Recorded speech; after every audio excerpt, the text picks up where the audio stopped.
hukumnya tenang, gelisah, bahagia, sedih. Nabi SAW mengatakan, ya fulan, wahai tuan, idza awaita ila firashika, jika engkau pergi hendak mau tidur ke kasurmu, faqul, maka bacalah, innaka in mutta min lailatik, jika engkau mati malam itu, mitta alal fitrah, engkau mati seperti baru lahir. Maka aslamtu nafsi ilaik, aku leburkan egoku, keakuanku kepada engkau. Wajjahtu wajhi ilaik, aku hadapkan wajahku kepadamu.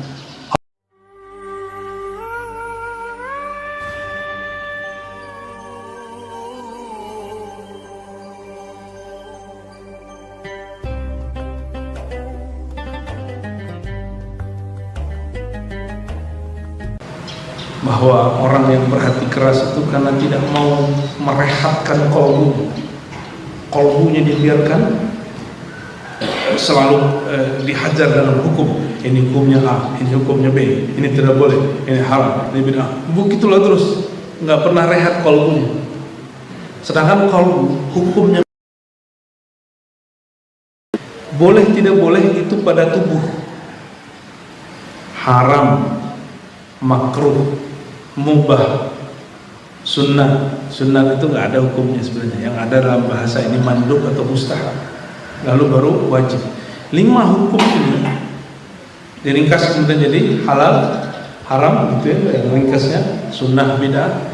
Itu bukan hukum qalbu, itu hukum tubuh. Kalau qalbu hukumnya bukan halal haram. Qalbu itu hukumnya tenang, gelisah, bahagia, sedih. Itu hukumnya qalbu. Coba kalau ngaji begini, apa yang dirasakan qalbu? Itu dia kena hukum di situ. Kalau kita kesel sama orang, hukum qalbu yang terjadi apa? Gelisah.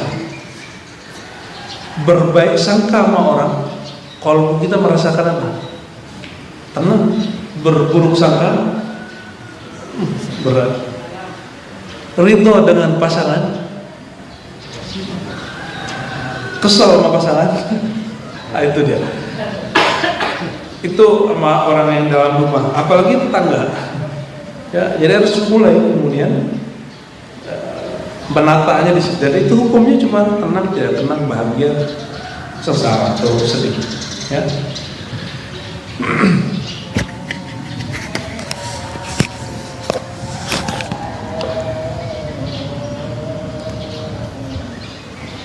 Wa qulubuhum raqiqah, itu artinya kalbu mereka lembut. Jadi burung-burung ini, kata Jalaluddin Ar-Rumi, burung-burung saja bernyanyi. Makanya kalbu mereka lembut, kira-kira begitu. Jadi kalimat yang tadi itu tentang seni, tentang musik, burung-burung itu bernyanyi. Dan para imam kita mengatakan betapa terhijabnya hatimu masih membedakan antara indahnya suara burung dengan indahnya suara manusia. Burung suaranya indah kan? Kalau burung boleh dinikmati suara kicauannya, masa suara manusia nggak boleh dinikmati? Gimana? Ya. Dan hari ini orang mengharamkan nyanyian, padahal bukan nyanyian itu yang salah, atau gaya orang yang menyanyinya. Di masa dahulu orang kalau mengikuti penampilan-penampilan nyanyi itu diiringi dengan tari perut. Kebayang tari perut? Kalau di negeri kita kayak orang-orang seksi terus disawer gitu ya. Kata Imam Syafi'i, orang yang menghadiri kegiatan seperti itu persaksiannya ditolak karena dia menghadiri majelisnya orang-orang fasik. Dulu nih, oke coba perhatiin. Sekarang hal begitu dapat kita nikmati di handphone. Apakah setiap orang yang menyaksikan itu di handphone, persaksian dia ditolak karena dia nonton sesuatu yang fasik? Maka ternyata kita yang salah dapat riwayat. Imam Daruqutni punya kitab Sunan Daruqutni, itu meriwayatkan satu kalam dari Nabi SAW bahwa yang haram itu bukan musiknya, bukan syairnya. Yang haram itu isinya. Hasanuhu hasan, gitu di dalam riwayat beliau. Yang kalimatnya bagus, hukumnya bagus. Kita ini nggak bisa lepas dari suara-suara dan indah. Betapa anehnya ada radio mengharamkan musik, tapi antara acara dengan acara tertentu dia putarnya bunyi suara burung. Itulah pertanyaan kami, ya. Kalau burung boleh berkicau, masa manusia nggak boleh berkicau? Kalau burung berkicau bernyanyi, masa kita nggak boleh bernyanyi? Kalau dengerin suara burung itu halal, kenapa suara manusia nggak halal? Itulah bahaya doktrin. Ketika orang didoktrin bahwa ini haram dan tidak memperhatikan sesuatu yang lain.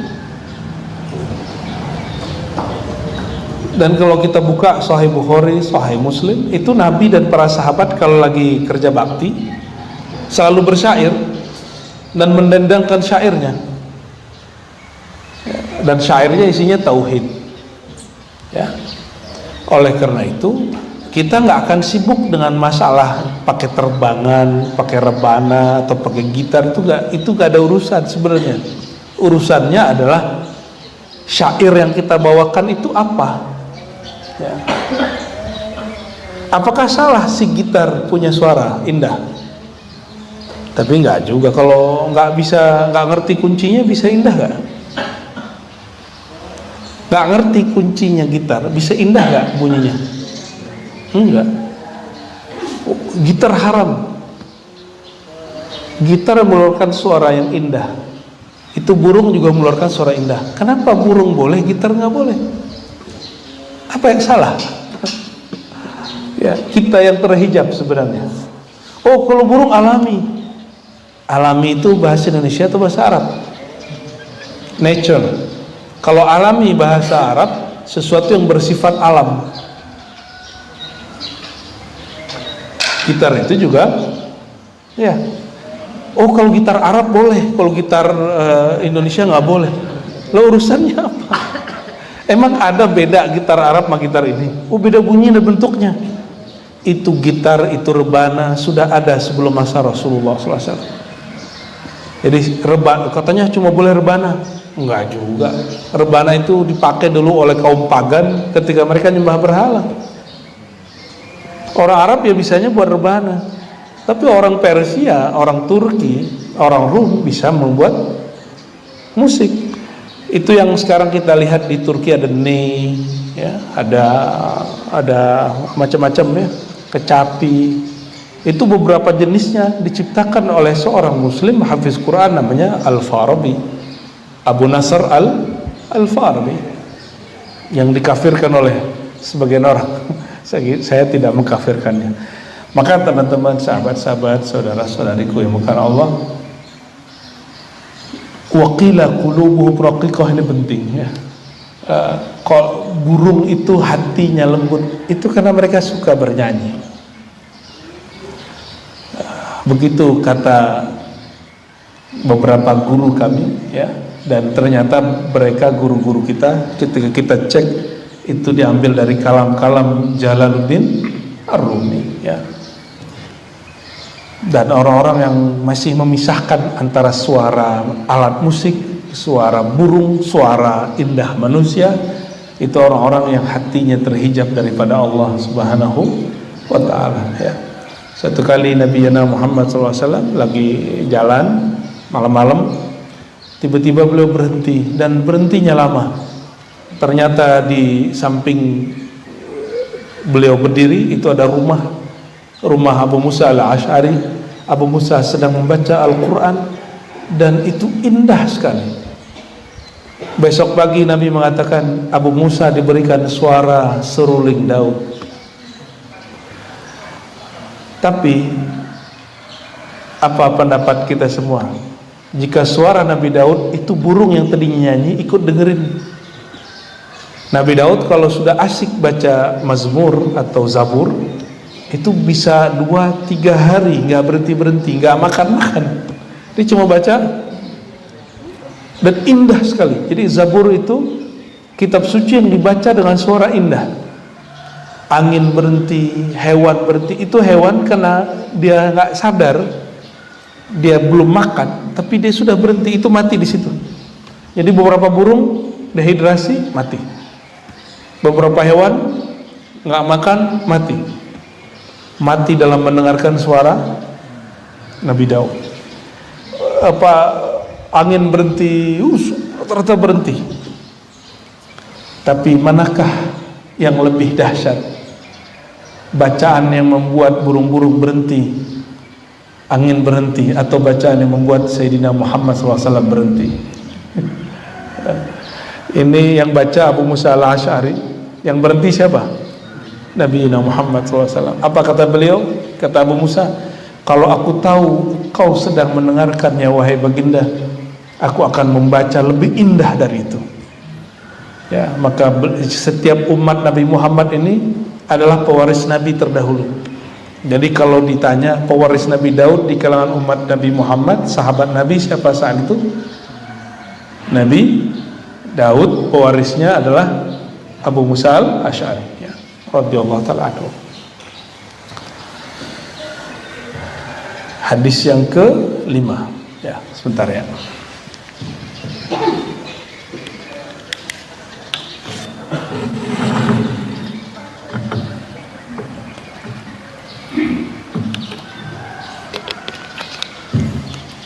Al-Khamis, yang ke-5, an Jabir, dari Sayyidina Jabir, annahu ghaza ma'an Nabi SAW qibala Najd. Sayyidina Jabir salah satu yang berkhidmat kepada Nabi. Jadi Nabi itu khodamnya banyak, yang khidmat kepada beliau banyak. Salah satunya Jabir. Di antara anak-anak itu Anas, di antara pemuda itu Jabir. Dia berperang bersama Nabi SAW qibala Najd, mengarah ke Najd. Najd itu sekarang yang jadi Saudi. Jadi Nabi itu kan Madinah, Mekah, itu namanya Hijaz. Di luar Mekah, Madinah namanya Najd. Itu yang sekarang menjadi Saudi. Jadi tidak semua wilayah yang sekarang, yang dulu Nabi tempatin itu sekarang menjadi negaranya Saudi. Ya, sekarang sudah banyak wilayah di sana. Falamma qafala Rasulullah SAW qafala ma'ahu fa'adraktuhumul qailatu fi wadin kathiril 'idah. Ya, fanazala Rasulullah SAW wa tafarraqa an-nas yatazilluna bisyajar. Ya. Biasa dulu jangan bayangkan Nabi itu kalau bergerak pakai tank, pakai truk, pakai pesawat, enggak. Itu manual, menggunakan onta, menggunakan kuda. Nah, sampailah Nabi di suatu lembah, ya, yang agak sedikit hijau. Maka Rasulullah SAW turun dan orang-orang kemudian yastazilluna bisyajar, mereka berlindung di bawah pohon-pohon. Ya. Di saat Nabi SAW berlindung di satu pohon, ternyata ada yang nguntit beliau. Nama pohonnya Samurah, ya. Fa'allaqa biha sayfahu. Nabi kemudian naruh pedangnya digantung. Wa nimna naumatan. Lalu kami rehat dan tidur sejenak. Fa'idha Rasulullah SAW yad'una wa idha indahu Arabi. Tiba-tiba Nabi memanggil kami dan ada orang Arab Badui, ya. Faqala inna hadha ikhtarata ala sayfi wa ana na'imun. Ya, ada orang Arab tapi sudah lemes. Jadi Nabi manggil bukan ketika kejadian, tapi setelah kejadiannya selesai. Apa kata Nabi? Ini orang tadinya menodongkan pedang kepadaku. Ikhtarta ala sayfi wa ana naimun fastaqaitu wa huwa fi yadihi salta. Ya. Ketika nodongin pedangku masih gantung dan diambil, dia sita. Qala may yamna'uka minni, Muhammad, siapa yang menghalangimu dari pedangku ini? Qultu, aku menjawab Allah 3 kali, yang ketiganya orang itu jatuh. Berarti Nabi kalau baca Allah jadi senjata. Hari ini orang baca Allah Akbar kita takut aja enggak? Kenapa? Karena Allah Akbar digunakan dan dipolitisasi. Akhirnya keramatnya Allahu Akbar hilang. Jadi yang pernah dulu bertakbir untuk membentak orang itu tobat. Kenapa? Imam Syarif Sabti bertobat daripada baca Alhamdulillah. Di saat orang-orang semuanya sengsara, beliau senang. Jadi semua rumah, semua toko kebakar kecuali rumah dia, kecuali toko dia. Apa kata dia? Alhamdulillah rumahku gak kebakar. Kata Imam Syarif Sakti, aku minta ampun kepada Allah, bertobat karena membaca Alhamdulillah tidak pada tempatnya. Kok ada orang tega baca Alhamdulillah di saat orang-orang sedang bersedih? Nah, hari ini orang-orang cuma karena pilihan politik takbir untuk bentak orang lain, ya. Saya pernah begitu juga dulu tuh waktu masih mahasiswa, tapi waktu 2019 kita nggak ikut-ikutan. 2016 saya udah paham ini nggak benar, ya, takbir begini nggak benar, makanya tidak menang-menang kecuali yang pertama. Yang menang cuma karena yang pertama itu masih betul-betul sholawatnya dahsyat, ya, ngumpulnya benar. Tapi yang berikut-berikut sudah disusupin syaitan. Maka yang pertama itu sudah genting, sudah sulit menang, tapi Allah menangkan. Karena takbirnya masih takbir yang dengan adab, sholawatnya masih sholawat yang pakai adab. Yang berikut udah enggak. Ya, maka ada seorang Habib wali di Yaman, ketika orang-orang santrinya mulai latihan pedang, latihan perang, itu disuruh dipanggil. Kamu untuk apa latihan pedang, latihan perang? Jawaban mereka apa? Kami menghadapi akhir zaman, wahai Rasulullah. Wahai Al-Habib. Ya. Apa jawaban si Habib? Coba, ya, kalian bertakbir. Ya, beliau taruh tisunya. Coba kalian takbir. Bertakbirlah mereka. Itu tisu nggak gerak sama sekali. Itu benda nggak ngaruh sama sekali. Maka beliau bilang, gimana kamu mau menggetarkan musuh? Takbirmu pun tidak menggetarkan aku yang megang ini, tidak menggetarkan kertas ini. Itu penting sekali. Jadi betapa masih jauhnya kita dari persiapan rohani, ya.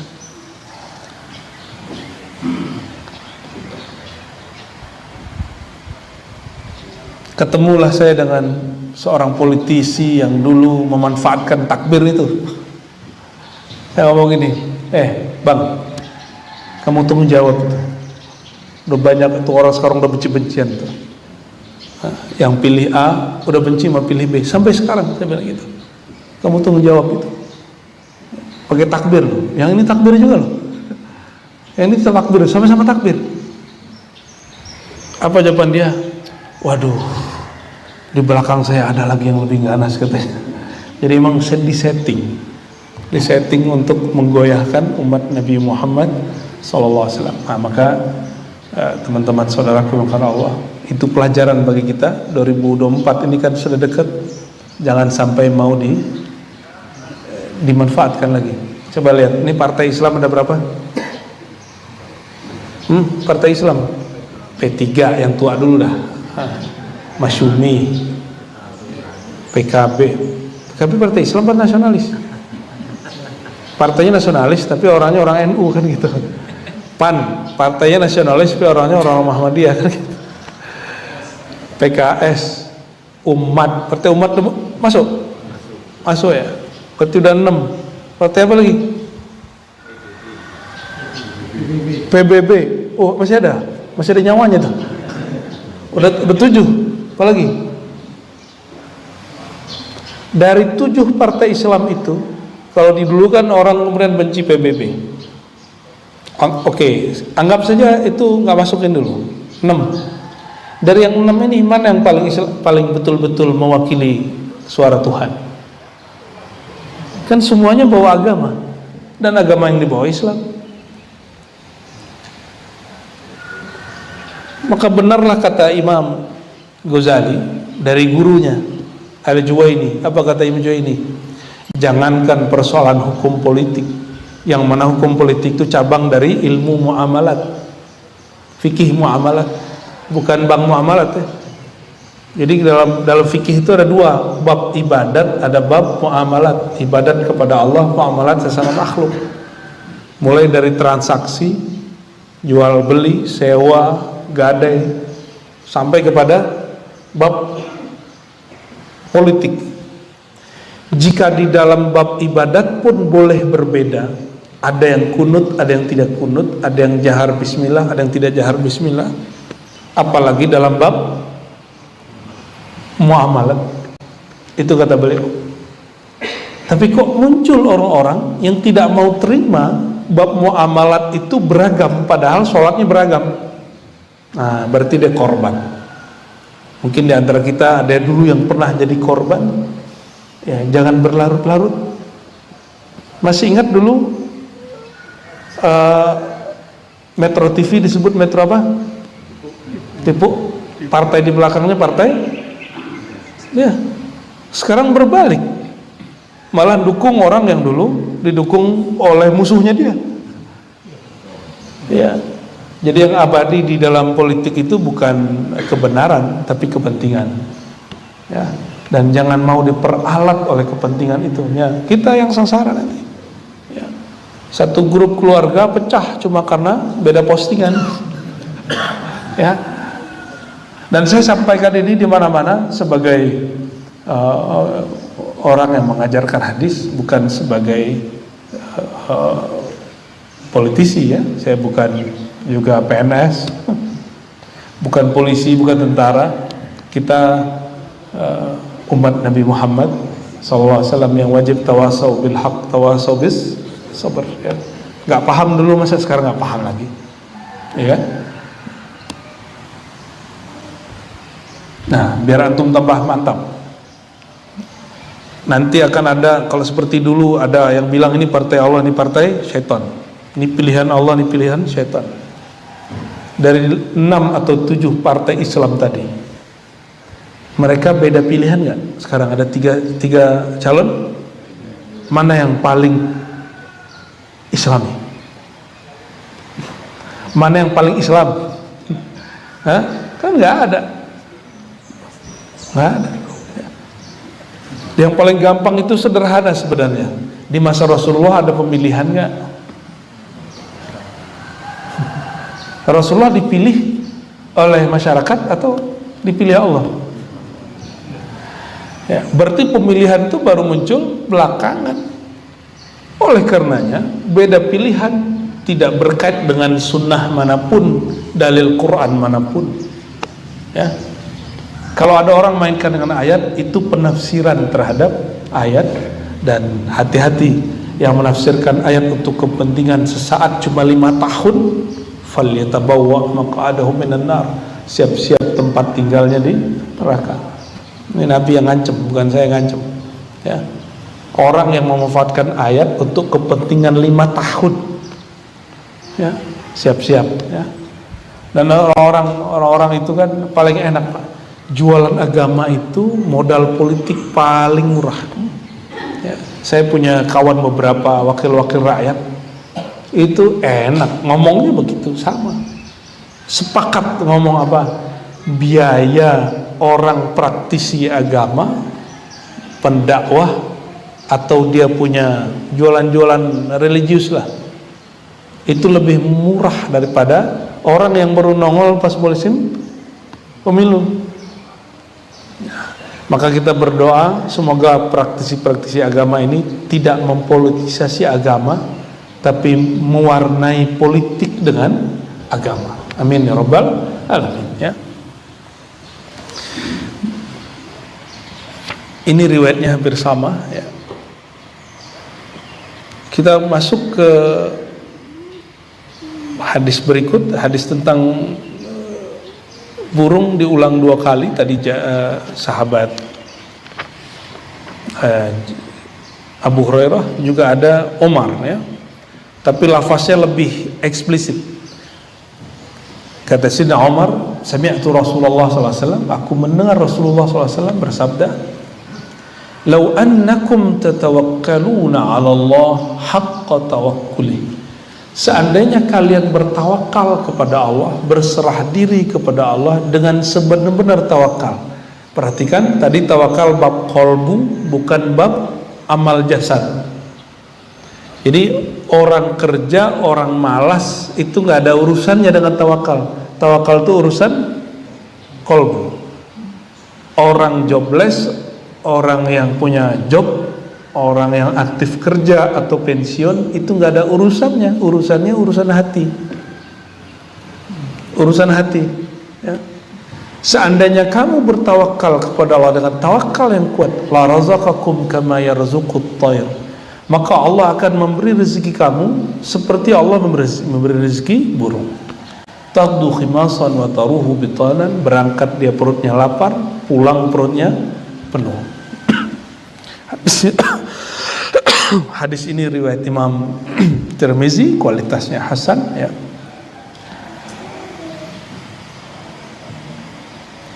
Hadis ke-7 dari bab al-yaqin dan tawakkul. Dari Abu Umarah Al-Bara ibn Azib qala, ya, dari Sayyidina Abi Umarah Al-Bara ibn Azib radhiyallahu taala anhu qala qala Rasulullah sallallahu alaihi wasallam. Ya, ini Nabi mengajarkan berdialog dengan diri setiap mau tidur. Jadi doa yang biasa sering kita baca cuma bismikallahumma ahya wa amut. Itu boleh lah, cukup ya. Cuma ingin nambah nggak ilmunya? Ya. Ini buku sudah ada terjemahannya, Riyadhus Shalihin. Tidak mesti punya kitab hadis satu lemari kayak guru-guru kiai dan santri. Coba cari nanti terjemahan Riyadhus Shalihin, dan satu lagi Al-Azkar An-Nawawiyah, zikir-zikir Nabi yang ditulis oleh Imam Nawawi. Nah, salah satunya adalah bab tawakal. Di bab tawakal, setelah disebutkan bahwa tawakal itu adalah kondisi hati, konsep berfikirnya di dalam hati, maka sekarang ada wiridnya, ada bacaannya. Inilah perbedaan antara Nabi SAW yang ahli ma'rifat dengan orang-orang yang hari ini suka wiridan. Jadi orang hari ini memburu wiridan ijazahan, bukan memburu pemahaman. Didatang ke kiai pasti bilangnya gini, "Yai, apa wirid supaya dagangan aneh laku gitu. Apa wirid supaya kerjaannya sukses." Jadi kita itu datang ke kiai minta beban, padahal ada yang membuat kita nggak terbebani dengan beramal. Itulah bab tawakul. Dia tetap beramal tapi nggak merasa terbebani ya. Ini dia ya. Nabi SAW mengatakan, "Ya fulan, wahai tuan, idza awaita ila firashika, jika engkau pergi hendak mau tidur ke kasurmu, faqul, maka bacalah, Allahumma aslamtu nafsi ilaik." Ya Allah, aslamtu, aku islamkan diriku kepadamu. Apa arti Islam? Serahkan. Aslamtu nafsi, aku serahkan jiwaku, keakuanku. Nafsi bahasa Arab itu diri. Namun dalam ilmu kerohanian, nafs itu keakuan. Aku leburkan, aku nolkan keakuanku pada dirimu ya. Karena kita ini sering beramal pun udah nyampe di Mekah, itu masih ingatnya diri, ego, bukan ingat Allahnya. Udah sholawat, yang dipikirkan masih diri, padahal sholawat itu lafaznya, ya, lafaznya sholawat apa? Allahumma sholli, ya Allah, sampaikanlah salawatlah engkau kepada Nabi Muhammad. Berarti yang salawat siapa? Allah. Sallallahu ala Muhammad. Allah bersalawat kepada Nabi Muhammad. Yang salawat siapa? Ya. Udahlah Allah yang salawat, kita dikasih 10. 1 kali engkau bersalawat, engkau dapat keberkahan 10. Betapa Allah itu tidak keakuan. Masa kita datang kepada Allah dengan keakuan, ya? Maka aslamtu nafsi ilaik, aku leburkan egoku, keakuanku kepada engkau. Wajjahtu wajhi ilaik, aku hadapkan wajahku kepadamu. Allah itu wajahnya tidak berupa, wajahnya tidak berwarna, hanya Dia yang tahu yang disebut wajahnya. Kalau disebut aku hadapkan wajahku pada wajahmu, dalam Quran fa ainama tuwallu fathamma wajhullah, kemanapun engkau menghadap, di situ wajah Allah.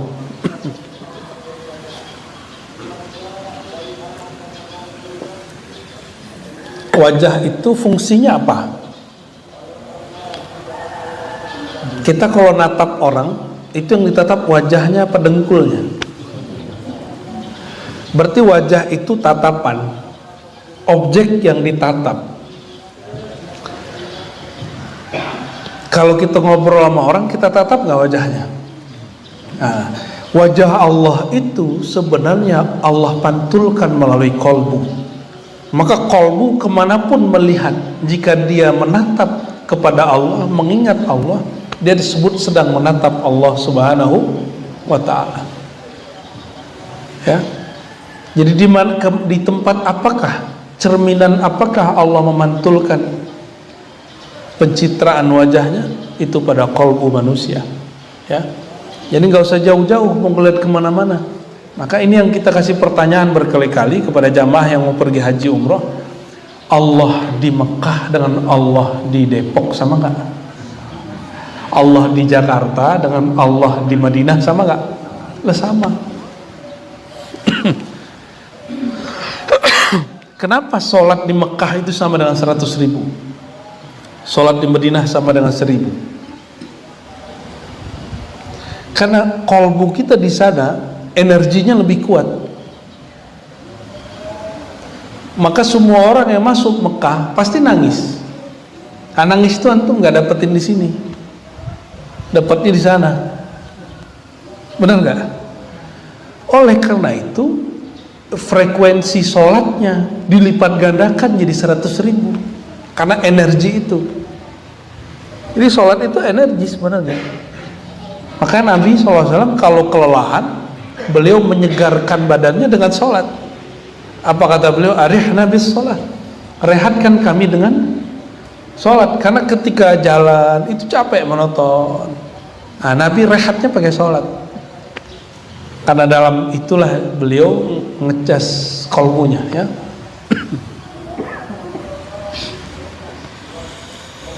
Jadi wajjahtu wajhi ilaik, aku hadapkan wajah kolbuku, wajah ruhku kepada engkau. Wa fawwadtu amri ilaik, dan aku serahkan semua urusanku kepada engkau. Wa alja'tu zahri ilaik, dan aku sandarkan punggungku kepadamu. Ya. Berarti semua masalah kembali kepada Allah. Jadi kenapa orang sulit tidur? Karena urusan dia belum diserahkan kepada, oh pikirannya masih banyak. Oh ini belum nih, ini belum nih, ini belum nih, ya, gitu dah. Akhirnya kelelahan baru tidur. Jadi tidurnya tidak bernilai. Tidurnya hanya untuk tubuhnya. Tidurnya belum untuk ruhnya. Coba sekarang mulai malam nanti ini dicari doanya. Ya. Dicari buku ini, bab yakin tawakul, atau dicari kitab Azkar Nawawi, sudah ada di online. cari doa-doa sebelum tidur, dan salah satu doa sebelum tidur ini. Bedanya kitab Azkar Nawawi itu manual amalan doa. Kalau ini disebutkan makrifatnya doa itu apa? Ini dia. Karena setiap doa itu ada nilainya. Nilainya doa A ada pada bab tawakal. Ini kabut asap apa kabut embun ini? Embun, masih embun ya. Alhamdulillah. Depok masih aman berarti. Jakarta sudah gawat ya. Raghbatan wa rahbatan ilaik, dengan penuh harap dan takut kepada engkau. La malja wa la manja. Jadi manja itu bahasa Arab ternyata ya. La malja, tidak ada tempat menyandarkan diri, wala manja. Tapi jangan cocok logi. Manja bahasa Arab tempat jalan keluar, mencari jalan keluar. Kalau manja bahasa Indonesia bermanja-manja lain ya. Wala manja minka illa ilaik. Tidak ada tempat mencari keselamatan dari siksamu kecuali kembali kepada engkau. Kalau kita ketemu orang jahat, selamatnya itu menjauh dari dia. Tapi kalau kepada Allah supaya selamat, karena Allah ini bukan penjahat, maka kembali mendekatinya ya. Amantu bi kitabika alladhi anzalta, aku percaya dengan semua kitab yang kau turunkan, dan wa nabiyyika alladhi arsalta, dan nabi yang kau utus. Ini cuma 2,5 baris. Apa kata Nabi? Ini kalau mau meninggalnya, meninggal nggak ada dosa, nggak ada beban. Baca doa ini dengan pemahaman yang tepat. Pemahaman dibaca aja, baca Arabnya, baca maknanya, lalu diresapi, tidur. Kata Nabi, fa innaka in mutta min lailatik, jika engkau mati malam itu, mitta alal fitrah, engkau mati seperti baru lahir. Itu disebut mati dalam fitrah. Semudah itu loh. Allah itu hanya perlu pengakuan. Jadi kita ini melafazkan pengakuan, Allah terima. Wa in asbahta, jika engkau masih diizinkan bangun pagi, itu adalah asabta khairan, engkau mendapatkan kebaikan dan keberkahan. Pasti happy ya, pasti orang begitu happy ya. Kalau saya dulu masih ingat, kalau sebelum tidur tuh ingat gini, ya besok ngantor lagi, harus tidur segera gitu. Jadi yang dipikirkan kolbunya hanya menatap pekerjaan, maka bangun tidurnya lelah, nggak rehat ya, bener ya. Besok baru bangun tidur, bukan mikirin gimana mau ke masjid duluan, tapi baru bangun, aduh kerja lagi nih, berangkat lagi nih. Malam tadi saya pulang jam 12 dari kajian kami di Ciputat. Kebetulan kami menghidupkan maulid full, baca full dari maghrib sampai jam berapa gitu, maulid habis itu zikiran. Jam 12 baru beres. Ya Allah, itu Ciputat nggak ada matinya, macetnya Masya Allah ya. Belum naik flyover udah macet belum ya, masih turun tambah parah lagi. Itu pasar Ciputat. Tapi kalau nggak ada begitu, mati juga ekonomi kita ya. Seperti zaman pandemi ini, bapak-bapak ini pandemi kan di rumah aja ya. Saya pandemi itu tiap malam, hampir tiap malam keluar, cuma ngelihat ya, menangisi apa yang dilihat sebenarnya. Ya Allah, kenapa begini? Ya Allah, mohon dibantu. Ya Allah, begitu aja tuh ya. Minimal 2 atau 3 kali seminggu, ada 3 malam atau 2 malam saya keluar aja tuh, ngeliatin pasar kayak rumah hantu ya, sama-sama itu. Nah, maka sekarang kalau ngeliat macet tuh antara bersyukur dan pegel kaki. Pegel sih kaki, tapi alhamdulillah ekonomi jalan ya.